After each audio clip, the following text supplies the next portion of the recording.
So is Idi still president? Yes, I'm still president. Where this running man? No, I don't know. Idi has been not in the news too much since the issue during COVID. So I thought maybe Idi, how long have you been president of the Nurses Association? From October 2016 to present until October 2026. So are elections held for this position or what? Yes, elections are held every. What do you mind question your legitimacy, sir? No, well, we do it with everybody. Everybody who, especially when people in office so long, it's 8 years we talking, So Idi had to be doing something right, or they are having no elections. So the PNM not in office too long either. Hello, there's have elections there. Don't get tired. The man you're to defend your legitimacy and present for your association. You making it sound like when you're there too long, something wrong. As opposed to something right. Idi, you are comforted this morning. You have a lot of attorneys representing you.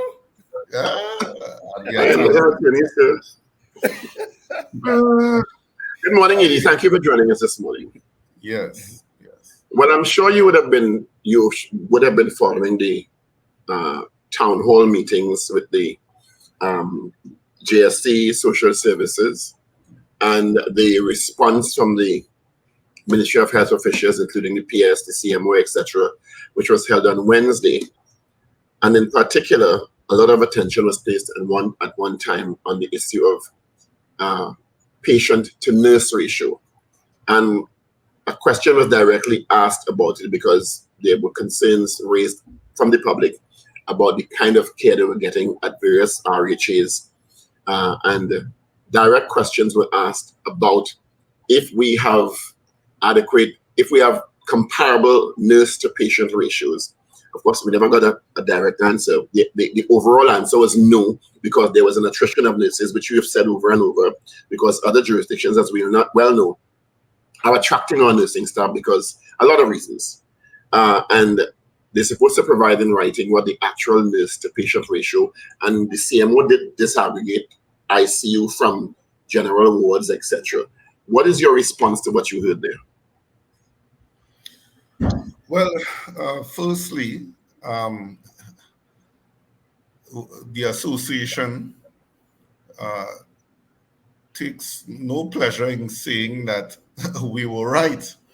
And this is actually the first admission from ministry officials that we don't have enough nursing personnel.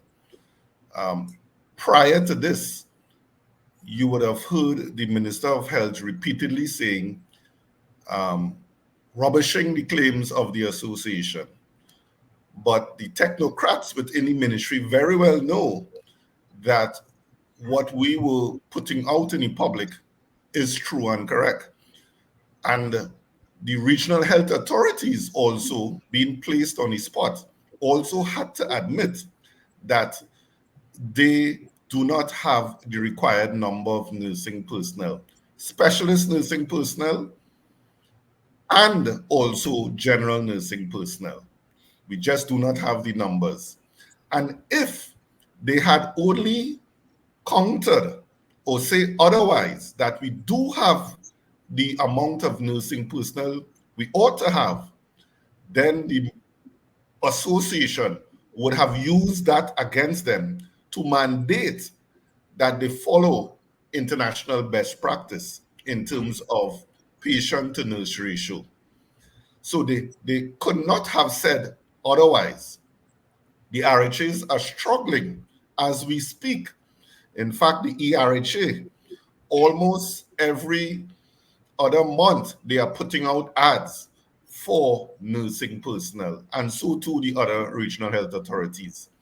We are struggling just to maintain the existing health facilities, and it will only get worse as we bring on more and more of these new hospitals. It is an impossible task to properly staff all of those hospitals. Right now, actually just last night, I was contacted by nurses of Roxborough Health Facility, where the authorities wants to make the service 24/7, the accident and emergency department 24/7. And the nurses are asking how in the world they're going to run a 24-hour shift with the limited number of nursing personnel, barely enough to manage 2 shifts, the morning and evening shift. Now they want to have 3 shifts. So you have to split those staff now in 3 to try to accomplish that. It's an impossible task. And it's only, and it is not the association saying that the more patients you give a nurse above the recommended standard, you're going to have a decrease in quality of care. It's not the association saying that. That is the literature. That is the internationally accepted literature. There's no research countering that. The more nurses you give above, for instance, in the medical ward, medical surgical ward, if the acceptable standards is 1 to 4, 1 to 5, from the time you go to 1 to 6, you are compromising care across all 6 patients, not just the 1 patient you have add-on. You are compromising the care across all 6 patients. When you go to 1 to 7, you are further compromising. We have statistics in Trinidad where we are 1 to 20. So tell me something, 1 Idi. to 20. So tell me something. This obviously is a problem that has been gestating for a while now in terms of the migration of nurses, going to greener pastures. I mean, it's a conversation we've had here before on the Power Breakfast Show. What is the fix to this? Is there a fix, first of all? And what is that fix? Is it that we have to get nurses from other countries to come in? Or is it that we have to have better remuneration and better terms and conditions for nurses in Trinidad to help them make the decision to stay, in addition to which to attract other people to get into the field? What exactly would be the fix? Well, the first fix, we need a strong leader in healthcare. Currently, unfortunately, there's no such person within healthcare in the policy-making realm that can take the tough decisions. Unfortunately, we don't have that. Is that your way of saying the Minister of Health is not a strong leader? Or is it directed to the Minister of Health? Was that comment directed to the Minister of Health? But you make a statement that you need strong leadership in the health sector. Who is leading the health sector? The Minister of Health. You said in reference to policy. So was that directed to the Minister of Health? So, okay, let's say so. I reserve comment, but I don't want to miss the point. My point is we need strong leadership, someone who can reorganize the health sector into what was envisioned since 1994. We would have pumped a lot of money in health sector reform. We have not implemented the policies and the structures to make it work. And unfortunately, we are at a place which leaves a lot to be desired. So for instance, I actually just did a presentation at UTT and showed where we have more junior doctors than we need. And we still continue to train doctors above and beyond the requirements we need. Even the very Ministry of Health, the Minister of Health, alluded to the fact that it is difficult to find spaces for all these junior doctors. And that is why they are on these crazy contracts right now, locum. So they're working day to day. If they stay home one day, they don't have sick leave and all of those crazy things because they are way beyond. There's only one country in the OECD region, one country that has more doctors per 10,000 population than Trinidad and Tobago. Only one country. That is to tell you, we are way beyond the Latin and American Caribbean average, and we are way beyond the OECD countries. there's one country out of all the countries that we have not yet exceeded, is that judicious use of resources. When on the flip side, we are nowhere close to the number of nursing personnel we ought to have. What accounts?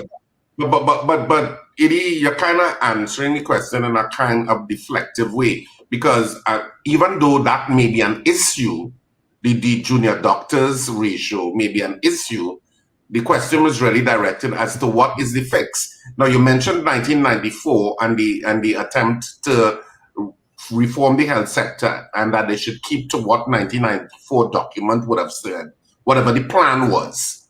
So I want you to get a little granular as to what are the main problems, why, one, nurses are migrating. Of course, obviously, there's a nursing shortage. I don't want to say around the planet, but maybe there is one around the planet, because you have these developed countries that want nurses and are getting them from other countries like ours.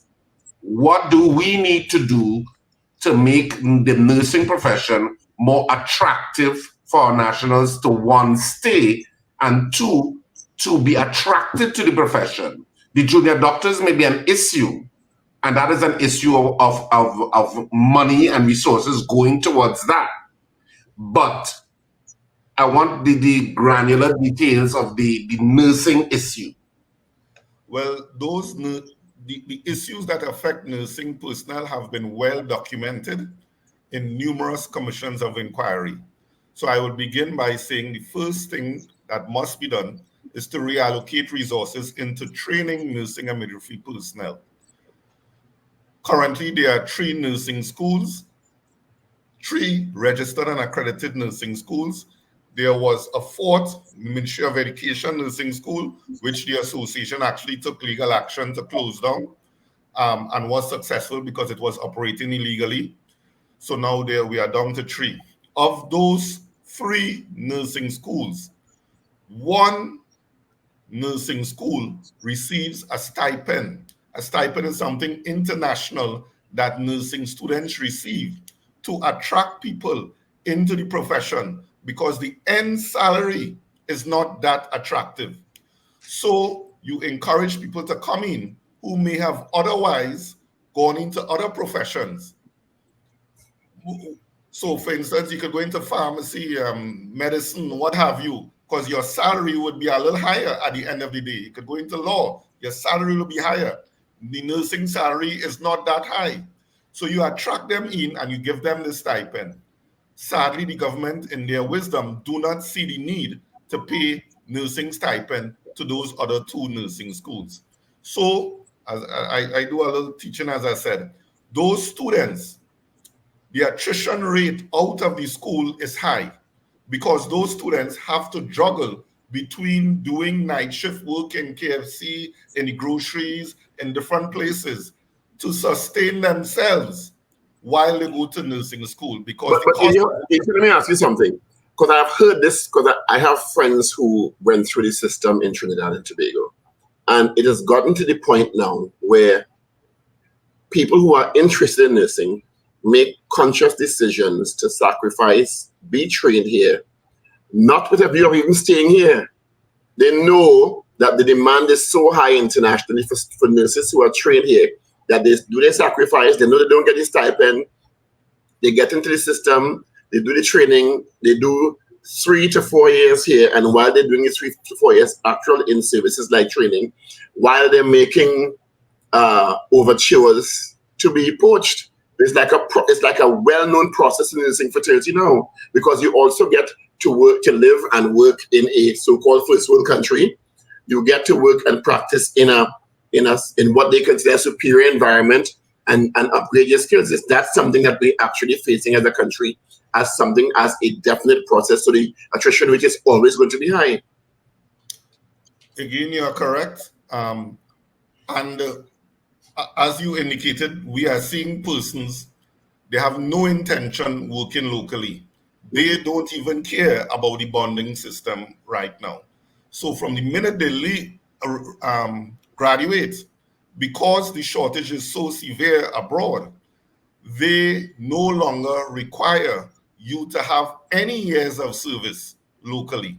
Once you have your qualification now, they are taking you. Before, they used to ask for 3-5 years. Now they don't even want that.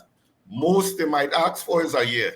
That is the most. I'm not seeing the recruiting agencies asking for anything more than a year. Some of them, no experience needed. They would give you the experience when you reach up there. They will put you in a lower band and allow you to get your experience up there while you hone your skills. And the thing is, the shortage again is so severe, and because they have standards, you must understand the reason why they are coming in such numbers. Both the agencies and the authorities themselves, NHS themselves, is coming to Trinidad to recruit people. Does the Nursing Association have actual numbers of nurses leaving annually? No, we don't have that. We have in data that we would have gathered informally. So we would have requested via the Freedom of Information Act the number of nursing personnel who would have attrition out of the RHAs over a 3-year period. How much is that? And what 3-year period is that? Sorry? How much is that, and what 3-year period is that you're talking about? It was over the COVID period. It was between 2020, 2021, 2022. We would have gotten that information and we would have published it on our social media site, and we would have showed where Northwest Regional Health Authority lost in excess of 200 plus nurses over that period. They were actually one of the highest. So it was when the CEO of Northwest. That is a lot. If you could just quickly explain that particular period, because no one was allowed to leave the country during that period. So where would they have gone? No, the persons were allowed to leave. A number of persons had already gotten through with those international organizations. You just had to apply for exemption and you could have left the shores.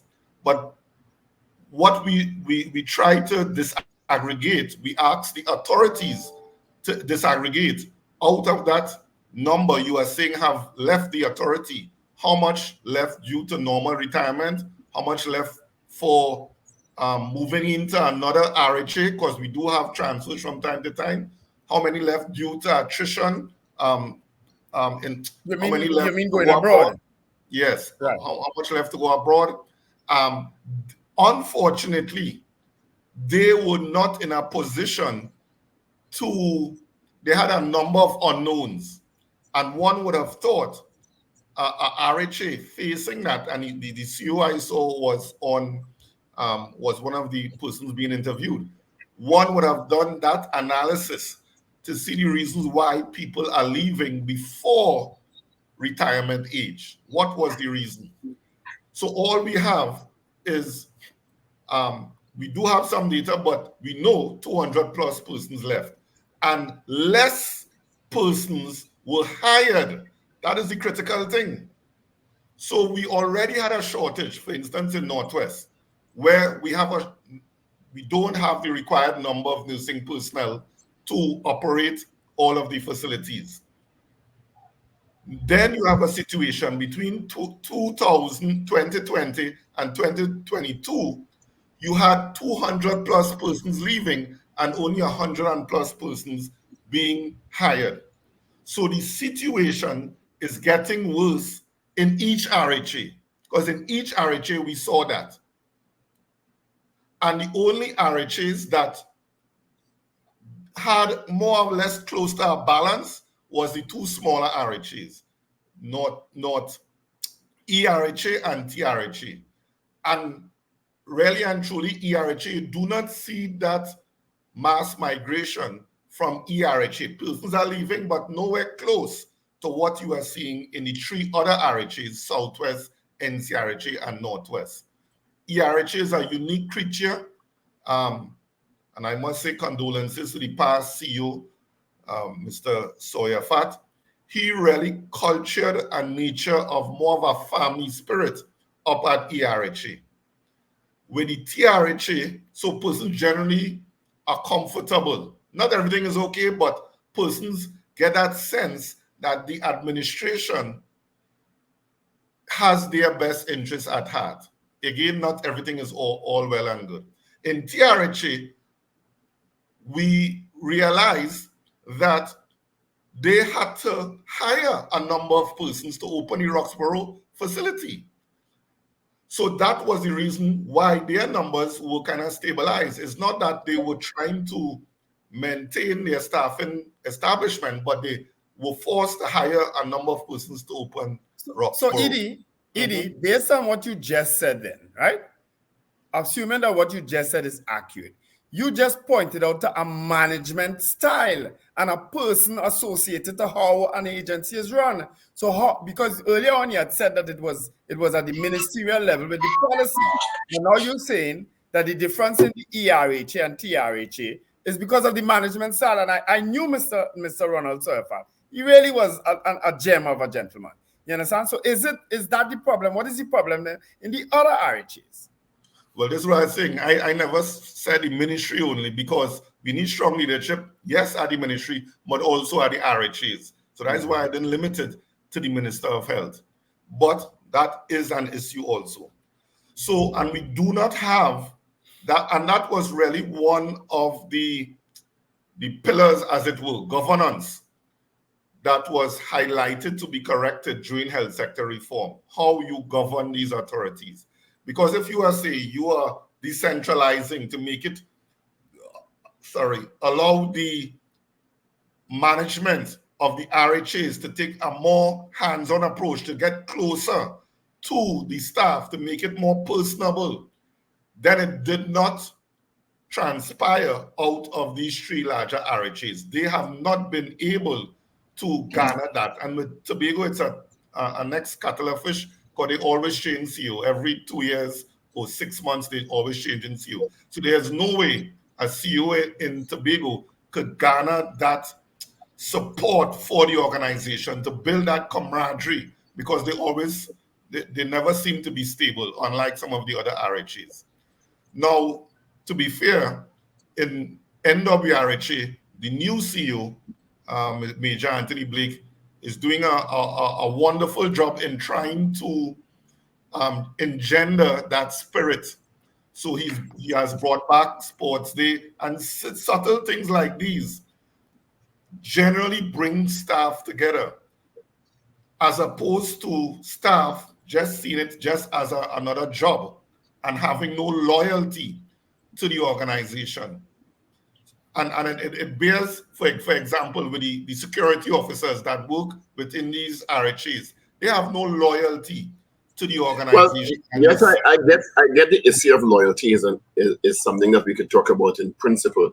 But at the end of the day, people want to be able to take care of their families at a particular level. And when you have colleagues who train with you, call you from when they are in North America and UK and Australia, and explain to you the standard of life they're getting and how they're being able to practice at a higher level. I mean, loyalty is go out the door very quickly, and then when you're here and you are operating in an environment where there's staff shortages, it's more difficult for you, it's more strain on you. The pressure is more on you, because if there should be 10, there are 6, which means there's more work for you, and it's difficult for you to operate and sustain that over an extended period. David Where's asked if the local nurses live up to their commitment of mandatory. They do, but during that 2 years, they don't plan to ride out already. Yeah. 2 years enough for that time? I know people who say, yeah, I know how to work 2 years, but during that time, I done taking applications and doing interviews online already. So after 2 years done, I busted out because my system's in place to leave, and that's the problem. That's the challenge we're facing. It will always come down to making it more attractive. And one of the most powerful ways to do that is the payment regime, the remuneration packages, the pension packages, all those things, the environment you're working in. And so we have a scenario where USA is the more difficult to get in, the most difficult to get in because you have to sit bar exam and all of that. And then you have England, which is the easiest to get in, UK, Scotland, whatnot.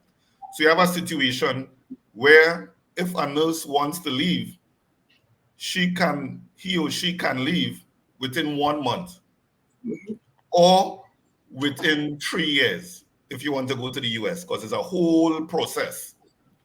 So that is really the reason why the situation is not as worse, even more worse, is because of the time frame to get into the US. If it was easy as UK, then you would have seen. Did the Cuban nurses situation help? And what is the status of that now? Yes, it helps, but let me tell you something. And the Cuban, let me tell you, the Cuban nurses, the minister repeatedly indicates the Cuban nurses are brought in to deal with the specialist nurses shortage. But here's the ironic thing. Those Cuban nurses who come are not specialist nurses.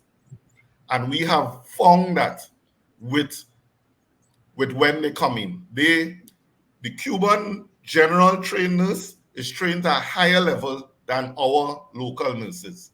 They are able to do much more skills than the average nurse in Trinidad and Tobago. And that is only because, again, of leadership. Leadership at the Nursing Council and at the Ministry of Health to upgrade the scope of practice for nurses to expand what they can do. Nursing profession has grown over the years. Unfortunately, it has not grown in Trinidad and Tobago in terms of the scope of practice. Again, that's what I'm saying. Leadership is so critical because the legislation need to change. So they are trained at a higher level, like most nurses throughout the world are trained at a higher basic level. But then when the nurses that they're bringing in are almost like they have a major and a minor. Their major is general trained, and then they will minor in ICU nursing or trauma nursing or something like that. It is not that they are specialist ICU nurses, it's that they just had a little extra training during their initial 4 years, and that allows them to know certain information. Our nurses are just trained at the general level, and then they go on to do specialist nursing training. So when our ICU nurses encounter these nurses that the Ministry of Health say are ICU nurses, but really they are really general nurses, and they bring them in, now our ICU nurses have to train these Cuban nurses in ICU care because they are not true. Cuba is not letting go of their specialist nurses. They are letting go of the excess general trained nurses. So every time we see the ministry talk about the bringing in specialist nurses, we just have to laugh. And the nursing community laugh because we very well know they are not specialist nurses. Let me ask you something. Is there a general interest in nursing in the country? From a student perspective, is there a general interest in nursing as a profession, would you say? It is growing. I could definitely say it is growing. And I ask that for one reason. To me, given all that has been discussed by the ministry's officials, the trends we're seeing in the attrition of nurses, to me, this is an opportunity for Trinidad and Tobago to become a nursing training center and make money, and people from across the Caribbean coming here and training, and we're becoming a center for training nurses for all over the world and ourselves and all over the world. To me, this is it seems like an opportunity in crisis, but why isn't everybody seeing it like that? Again, Paul, as governance, let me tell you what you just said there. That is a CARICOM policy over 30 years. Would you believe that? CARICOM did a whole comprehensive document in terms of training nurses for export. And that is what Philippines. That's what I'm saying. I'm seeing a huge opportunity. India do. We could be making so much foreign exchange if we invest.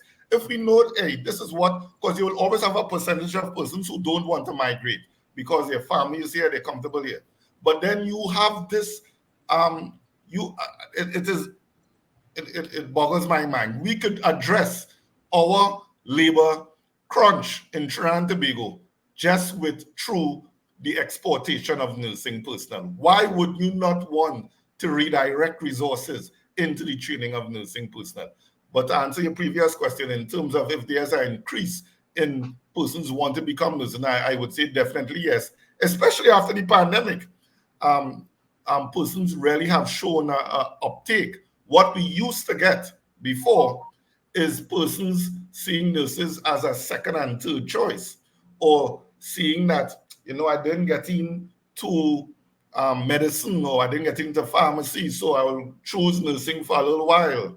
Or so that is kind of person. So it wasn't really their passion. But now we actually have persons coming in, generally want to be nurses. Now, I'm not sure if they just want to be nurses to be able to go abroad, as opposed to actually working in Trinidad and Tobago. But we are definitely seeing that uptick. Yeah. Brother, I just think it's such an opportunity. We countries that advance look at crises as opportunities. In every crisis, there's actually an opportunity, and I think we could be this.